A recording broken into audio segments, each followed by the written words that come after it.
నాని గార్డెన్స్లో భూభారతి చట్టం 2025 అవగాహన కార్యక్రమంలో పాల్గొనడానికి వెళ్లారు మంత్రి పొంగులేటి శ్రీనివాసరెడ్డి. అయితే అక్కడ ఒక ఆసక్తికరమైన సంఘటన జరిగింది.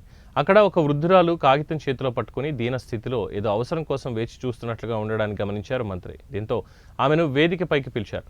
మంత్రి ఎందుకు వచ్చావమ్మా అని ఆప్యాయంగా అడిగారు.